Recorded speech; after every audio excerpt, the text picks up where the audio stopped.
O Rio de Janeiro tem praias bonitas. Tem o Cristo lá em cima olhando para todo mundo. Tem o Pão de Açúcar, que já virou cartão postal até em geladeira de gringo. Mas o que ninguém te conta, o que nenhum guia turístico vai te mostrar, é que essa cidade esconde lugares onde você simplesmente não pode entrar.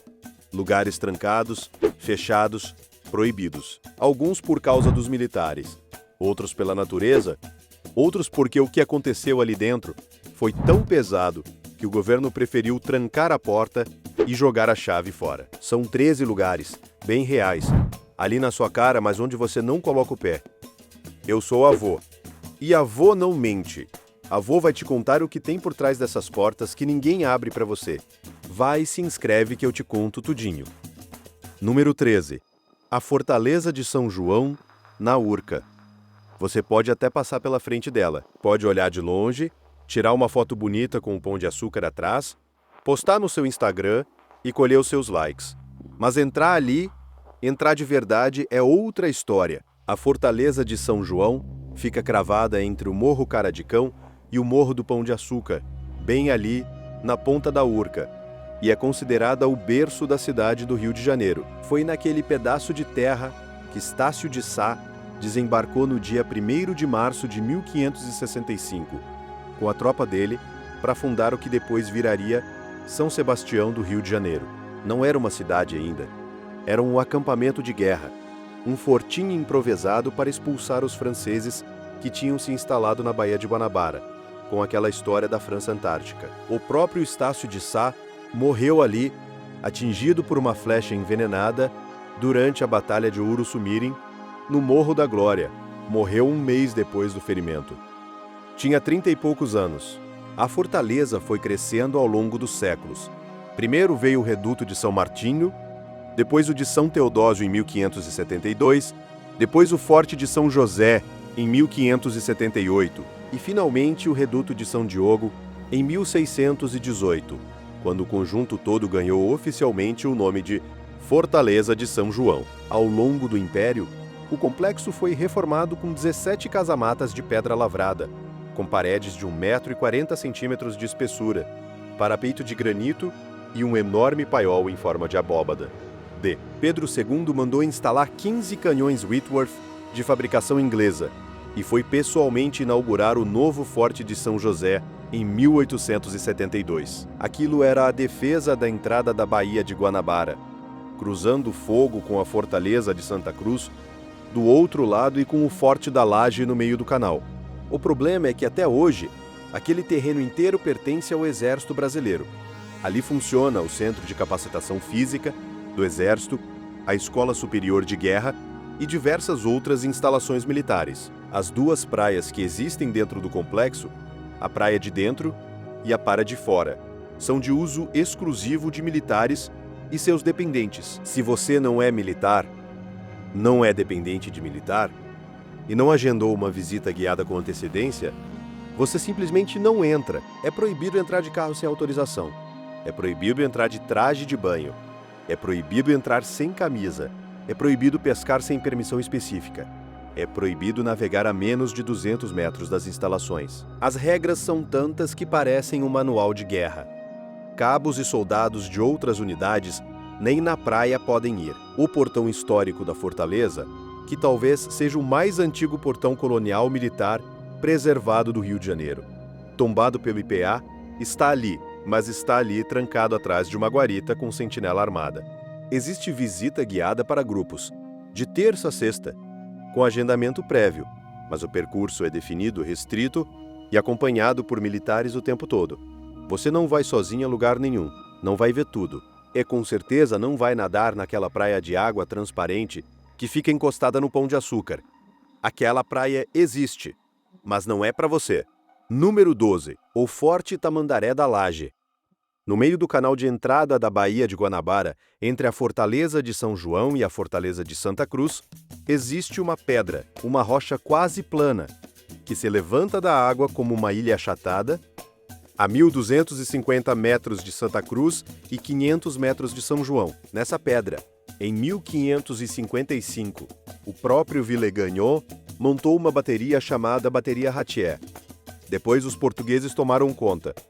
Construíram um forte ali em 1690, reformaram tudo entre 1895 e 1906 e instalaram uma cúpula encoraçada de ferro, endurecido, aço e níquel pesando 3.060 toneladas, para proteger canhões poderosíssimos. Durante a Segunda Guerra Mundial, o Forte da Laje tinha uma rede antimina submersa que se estendia até São João e Santa Cruz, fechando literalmente a entrada da Bahia. Em 1953, passou a se chamar Forte Almirante Tamandaré. O problema é que hoje, o forte está desativado, desguarnecido e desartilhado. Não tem efetivo ali. O material que sobrou está sob responsabilidade da Fortaleza de São João. Não existe visitação regular, não existe barco que te leve até lá como turista, aquela pedra no meio da água, com aquela fortaleza em cima, é praticamente inacessível para civis. Você vê ela da barca quando cruza entre Rio e Niterói? Vê ela dos mirantes, mas pisar ali é outra conversa. É patrimônio militar abandonado no meio do mar. Uma fortaleza fantasma que ninguém visita, ninguém mantém, ninguém abre, e ali tem história de mais de 460 anos, trancada numa rocha que os peixes conhecem melhor que a gente. Os barqueiros que passam pelo canal contam que nas noites de cerração, a silhueta do forte aparece entre a névoa como se estivesse flutuando. Não é fantasma, é concreto, aço e granito, mas dá no mesmo. Está ali e ao mesmo tempo não está, porque ninguém vai lá verificar. Número 11. A Ilha de Cotunduba. Entre a Praia Vermelha e a Pedra do Leme, a menos de 2 quilômetros da costa, existe uma ilha que a maioria dos cariocas nunca ouviu falar. A Ilha de Cotunduba tem 60 metros de altura, formato de vírgula, formação predominantemente gnáisica e parece um pedaço de terra que alguém esqueceu de colocar no mapa. É desabitada, não tem construção, não tem pier, não tem nada além de rocha, vegetação nativa e pássaros. Desde 1995, a ilha faz parte da Área de Proteção Ambiental do Morro do Leme, Urubu e Ilha de Cotunduba, e está classificada como Zona de Vida Silvestre de Uso Restrito. Isso significa que, pela legislação, aquele pedaço de terra tem conotação de reserva biológica e se destina à salvaguarda da biota nativa, à proteção de espécies residentes, migratórias, raras, endêmicas ou ameaçadas de extinção. Em 2022, a coisa ficou ainda mais séria quando a ilha passou a integrar o santuário marinho da paisagem carioca. Tecnicamente, você até pode chegar perto da ilha de caiaque ou stand-up paddle, saindo da Praia Vermelha. Alguns aventureiros fazem isso, mas desembarcar ali, pisar naquelas pedras, subir pelo morro, é uma zona cinzenta da lei. A área é classificada como de uso restrito. Qualquer atividade ali precisa ser compatível com a preservação ambiental. Não existe infraestrutura nenhuma, não existe salva-vidas. As pedras são traiçoeiras, a maré sobe sem avisar, e se alguma coisa der errado ali, você está a 2 quilômetros de qualquer ajuda. A ilha é linda. Tem águas cristalinas que os cariocas chamam de Caribe brasileiro, mas linda e acessível são coisas bem diferentes.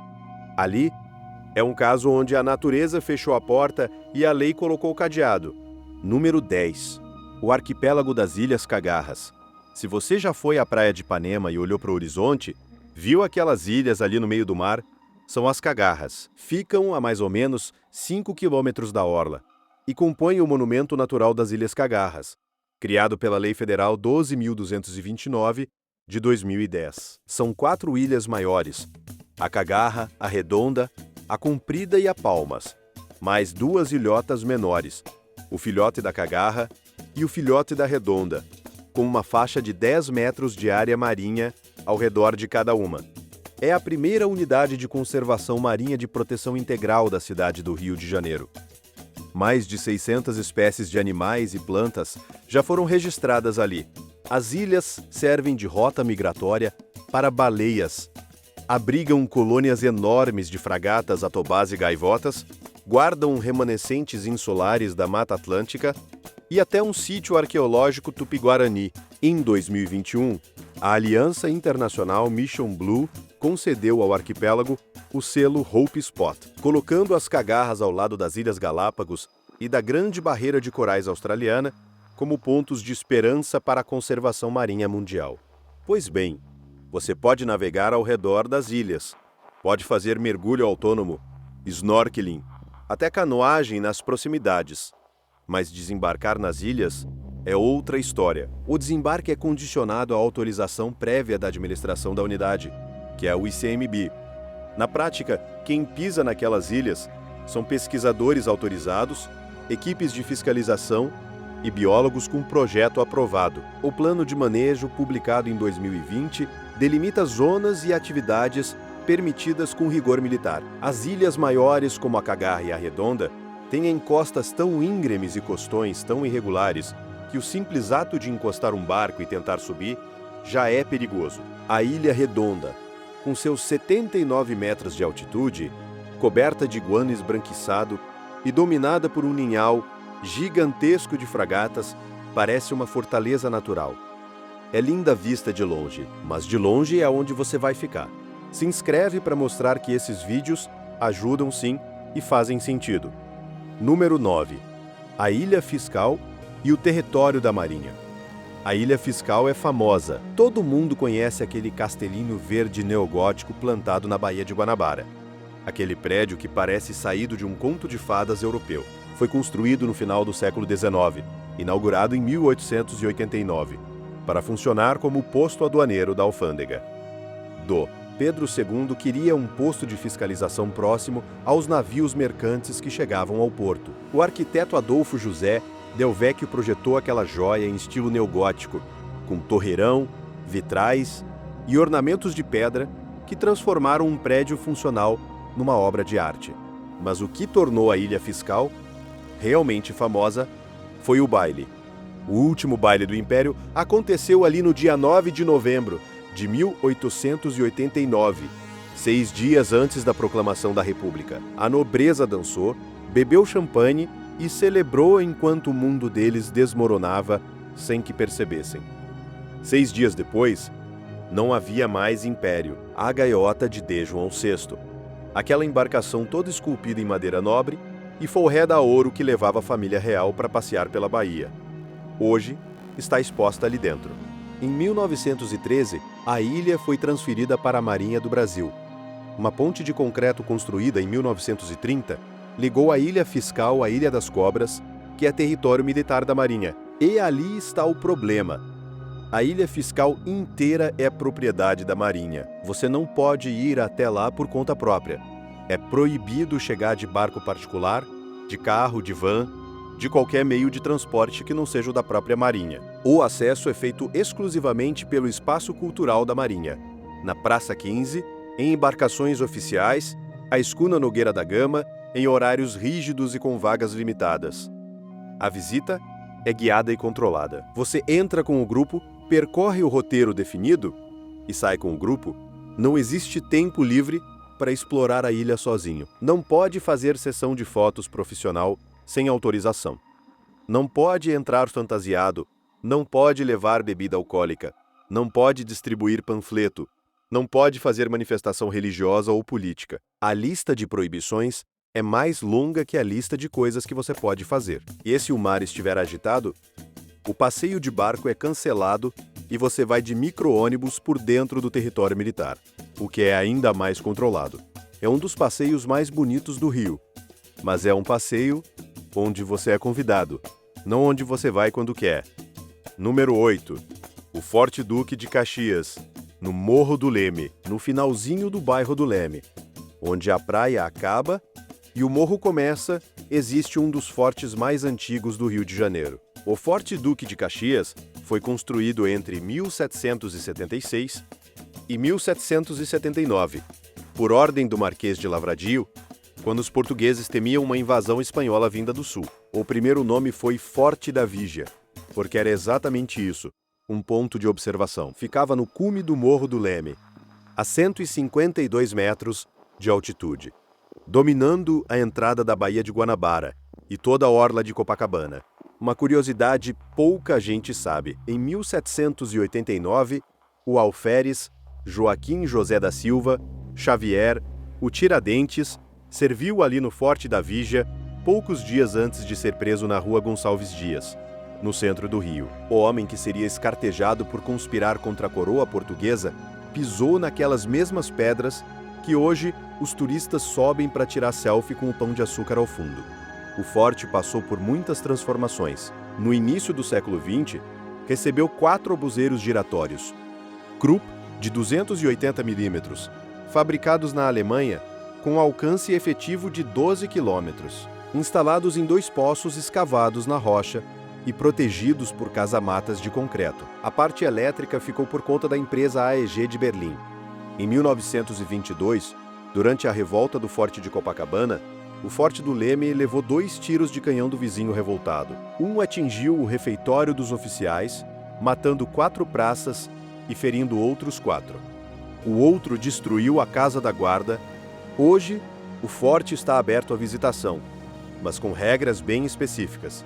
Toda a área está dentro de território militar do Exército, veículos civis não entram, é proibido usar traje de banho ou andar sem camisa. É proibido usar drones. Não se pode sair da estrada pavimentada que sobe o morro. A trilha de 800 metros é monitorada por sentinelas. Nos primeiros 30 minutos do horário de abertura, o acesso é exclusivo para militares. E embora a vista panorâmica de 360 graus que se tem lá de cima, com o Cristo Redentor, o Pão de Açúcar, a orla de Copacabana e Niterói ao fundo, seja de tirar o fôlego. Boa parte das instalações internas do forte permanece fechada ao público. As galerias subterrâneas, os poços dos obuseiros, os túneis de munição, tudo isso é área restrita. Você vê as partes que o Exército quer que você veja. O resto fica trancado atrás de portas de ferro que não abrem para civil. Número 7. A Fortaleza de Santa Cruz da Barra. Do outro lado da Bahia, em Jurujuba, Niterói, fica a irmã mais velha e mais imponente de todas as fortificações da região. A Fortaleza de Santa Cruz da Barra foi fundada em 1555, o que faz dela uma das mais antigas do Brasil. A história começa com o próprio Villegagnon, o francês que tentou criar a França Antártica na Baía de Guanabara. Ele colocou canhões naquele rochedo estratégico na ponta de Jurujuba. Os portugueses expulsaram os franceses e ficaram com a posição, porque perceberam que quem controlasse aquele ponto, controlava a entrada inteira da baía. A fortaleza cresceu ao longo dos séculos até se tornar a principal estrutura de defesa do período colonial e imperial do Brasil. No seu auge, chegou a ter 104 peças de artilharia guardada por batalhões inteiros. A Capela de Santa Bárbara, construída dentro da fortaleza em 1612, é uma das capelas mais antigas de Niterói, e ali nasceu, segundo a tradição, o ditado popular "um olho no padre e outro na missa". Os soldados iam à missa, mas não podiam descuidar da vigilância. O padre tinha uma janela estratégica na altura do altar que dava para o mar. Se avistasse navio inimigo, acenava para os soldados que corriam para os postos de combate. A fortaleza também serviu como presídio e tem as suas lendas macabras. A mais conhecida é a da jovem Iracema, filha do capitão Potiguara, que se apaixonou por um cabo e, proibida pelo pai de viver aquele amor, se jogou ao mar das muralhas da fortaleza em 1906. O túmulo dela está na parede da capela, junto ao da amiga Lais, que morreu em 1924. Esses túmulos ainda estão ali, dentro da capela, e fazem parte do percurso da visita guiada. Porque sim, existe visita guiada. A fortaleza recebe em média 2.000 visitantes por mês. Mas a visitação é rigidamente controlada pelo Exército. Não se pode andar sozinho. As visitas saem em grupos a cada 30 minutos, acompanhadas por soldados que funcionam como guias. O percurso é definido e restrito. Áreas inteiras da fortaleza permanecem fechadas ao público. A fortaleza, até hoje, é instalação militar ativa, sede da artilharia divisionária da 1ª Divisão de Exército. Tem soldados de serviço, tem equipamento operacional, tem zonas que são simplesmente proibidas. As praias dentro do complexo militar, como acontece em São João, são de acesso restrito a militares e seus dependentes. A área construída total é de mais de 7.150 metros quadrados. Mas o turista percorre apenas uma fração disso. Número 6. A Ilha das Cobras. No centro da Baía de Guanabara, grudada no continente por aterros sucessivos, existe uma ilha que é território soberano da Marinha do Brasil. A Ilha das Cobras abriga o Arsenal de Marinha do Rio de Janeiro, o maior complexo naval militar do país, com estaleiros, oficinas, depósitos, quartéis e uma história que remonta aos primeiros séculos da colonização. O nome Ilha das Cobras não é à toa. No passado, o lugar era infestado de serpentes. Com o tempo, virou base naval, presídio militar e centro de operações da Marinha. Durante a Revolta da Chibata, em 1910, quando marinheiros liderados por João Cândido se amotinaram contra os castigos físicos que sofriam, a Ilha das Cobras foi palco de fuzilamentos e prisões terríveis. Marinheiros foram trancados em celas subterrâneas, sem ventilação, sem água, sem luz. Muitos morreram asfixiados. Aquelas celas ainda existem debaixo das construções atuais, mas ninguém as visita. A ilha é completamente fechada para civis. Não existe visitação pública. Não existe programa turístico. Não existe possibilidade de agendar nada. É zona militar da Marinha. Ponto final. Você vê a ilha da Praça 15, do Porto Maravilha, da janela de qualquer prédio do centro. Está ali pertinho, mas é como se estivesse em outro país. A Ilha das Cobras é ligada à Ilha Fiscal por aquela ponte de concreto construída em 1930. De um lado, o castelinho verde que os turistas visitam sob escolta. Do outro, o arsenal naval que ninguém pisa. É uma das maiores ironias da Baía de Guanabara. Dois mundos separados por uma ponte de poucos metros. De um lado, turistas tirando foto de castelinho. Do outro, marinheiros fazendo manutenção em navios de guerra. E entre os dois, uma placa que diz simplesmente acesso proibido. Ali embaixo, naqueles subterrâneos que viram câmaras de tortura e morte, durante a Revolta da Chibata, a história ficou presa, junto com os marinheiros que nunca mais saíram. Aquelas paredes absorveram sofrimento demais para serem transformadas em atração turística. Pelo menos, é o que parece que a Marinha decidiu. Trancou e esqueceu. Ou finge que esqueceu. Número 5. O Morro do Castelo, que não existe mais, mas cujos subterrâneos persistem. Aqui a história é diferente.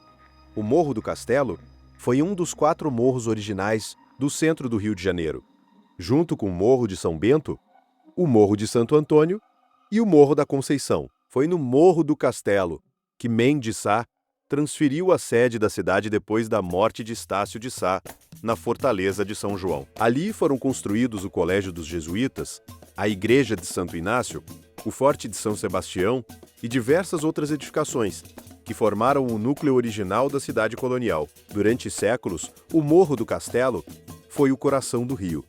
Em 1921, o prefeito Carlos Sampaio mandou demolir o morro inteiro para a Exposição Internacional do Centenário da Independência, em 1922. O argumento era que o morro atrapalhava a ventilação da cidade e era um foco de insalubridade. Na verdade, era um projeto de modernização que queria apagar a memória colonial e popular do centro do Rio. Jatos de água desmontaram o morro pedaço por pedaço. A terra foi usada para aterrar parte da orla. Igrejas centenárias, conventos, fortalezas, tudo virou entulho e aterro. Mas os subterrâneos não desapareceram completamente. Debaixo da esplanada do castelo, debaixo dos prédios modernos do centro do Rio, existem galerias, túneis e fundações das construções coloniais que nunca foram totalmente demolidos, quando houve obras para o Porto Maravilha e para as Olimpíadas de 2016. Escavações arqueológicas encontraram vestígios do Morro do Castelo, incluindo partes das fundações do antigo Colégio dos Jesuítas. Esses sítios arqueológicos são protegidos por lei e completamente inacessíveis ao público. Ficam debaixo de ruas movimentadas, debaixo de edifícios ocupados, debaixo da cidade que foi construída em cima da cidade que existia antes. É um Rio de Janeiro subterrâneo que ninguém vê, ninguém visita e que a maioria das pessoas nem sabe que existe. Os fantasmas do Morro do Castelo estão debaixo dos seus pés cada vez que você caminha pela esplanada. Só que ninguém abre o chão para você descer e ver. Número 4. A Floresta da Tijuca e suas zonas de acesso proibido. Todo mundo conhece a Floresta da Tijuca como o maior parque urbano do mundo replantado pelo homem. Aquele pedaço gigantesco de Mata Atlântica no meio da cidade que abriga o Cristo Redentor, a Mesa do Imperador, a Cascatinha Taunay e dezenas de trilhas. O que pouca gente sabe é que o Parque Nacional da Tijuca tem mais de 3.900 hectares divididos em setores. E várias dessas áreas são de acesso restrito ou completamente proibido para visitantes. As chamadas zonas primitivas e zonas de recuperação do plano de manejo do parque são áreas onde o ECMBio proíbe qualquer tipo de visitação pública. São trechos de mata fechada em processo de regeneração, nascentes protegidas, habitats de espécies ameaçadas. Existem trilhas antigas que foram oficialmente fechadas porque a erosão comprometeu o terreno ou porque a vegetação precisa se recuperar sem interferência humana. Outras áreas têm acesso restrito a pesquisadores com autorização específica. Dentro do Parque da Tijuca, existem também ruínas de antigos aquedutos, represas e estruturas hidráulicas do período imperial que captavam água para abastecer a cidade.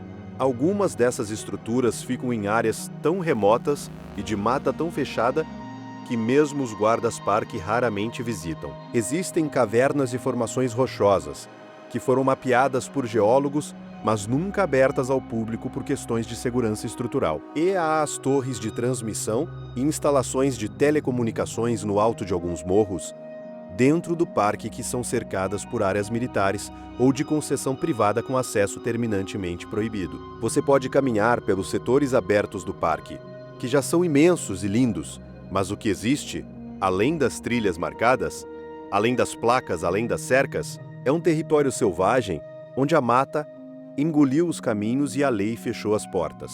Número 3. O Presídio de Ilha Grande. A Ilha Grande, em Angra dos Reis, é um dos destinos turísticos mais procurados do estado do Rio de Janeiro.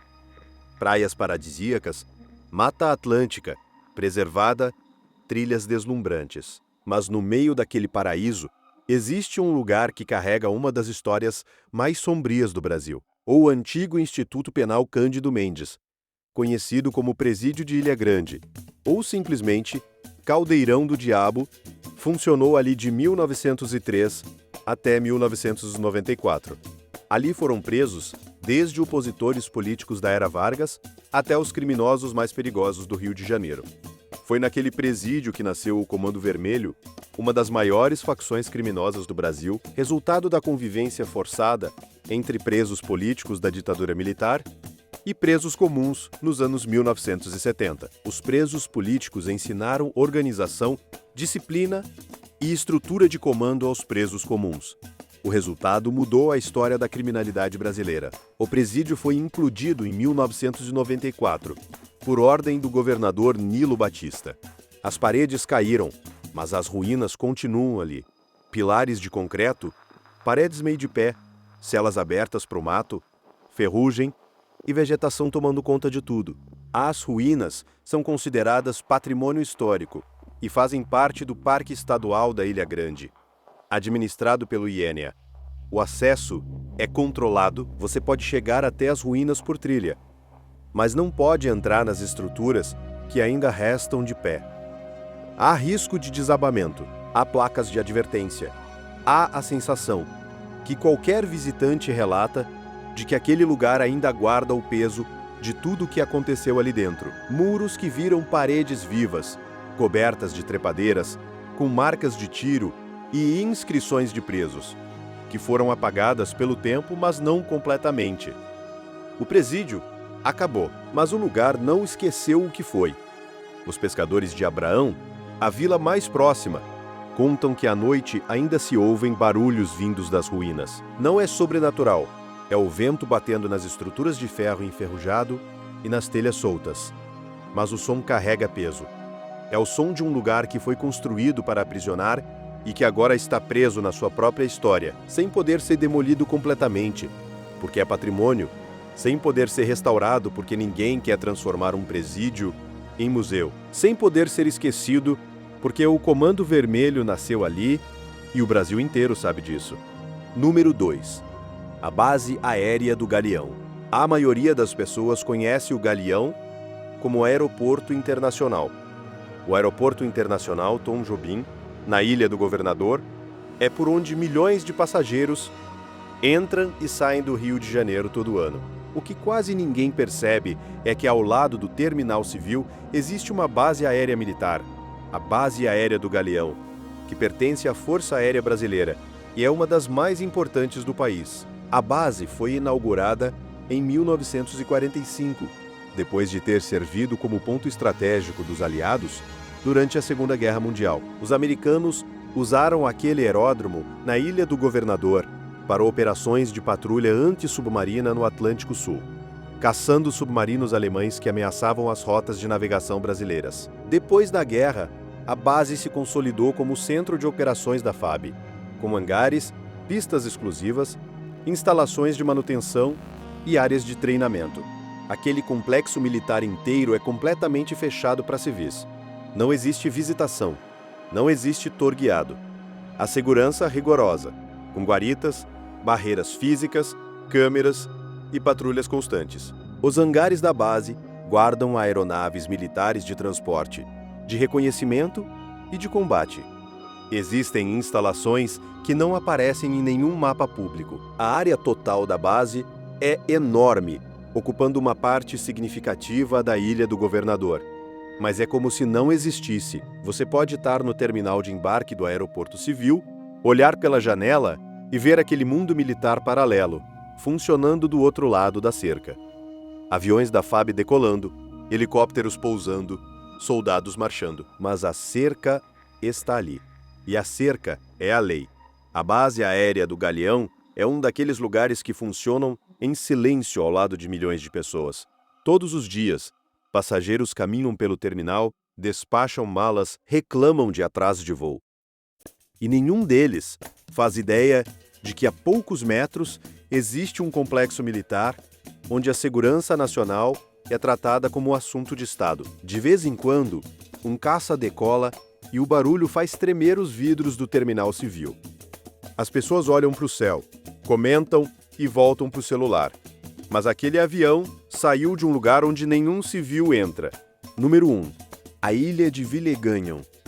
No coração da Baía de Guanabara, ligada ao continente por um aterro e uma estrada, existe a ilha onde tudo começou e onde quase ninguém pode ir. A Ilha de Villeganhon é onde o francês Nicolas Durand de Villeganhon desembarcou em 1555 para fundar a França Antártica, aquele projeto colonizador francês que pretendia criar um refúgio protestante nos trópicos. Villeganhon construiu o Forte Coligny, na ilha, e ali se instalou com sua expedição.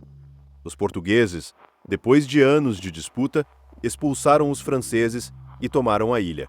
Ao longo dos séculos, a ilha serviu como ponto militar, prisão e área de defesa. No século XX, uma transformação radical aconteceu. A Marinha do Brasil construiu ali a Escola Naval, a principal instituição de formação de oficiais da Marinha Brasileira. A ilha foi ampliada por aterros, ganhou prédios novos, instalações esportivas, cais de atracação para navios escola e se transformou num campus militar completo. A ilha de Villeganhon é completamente fechada para o público civil. Não existe visitação. A entrada é controlada por sentinelas armadas da Marinha. Somente cadetes, instrutores, militares da ativa e pessoal autorizado tem permissão para entrar. A ilha que deu início à disputa colonial entre França e Portugal pelo Rio de Janeiro.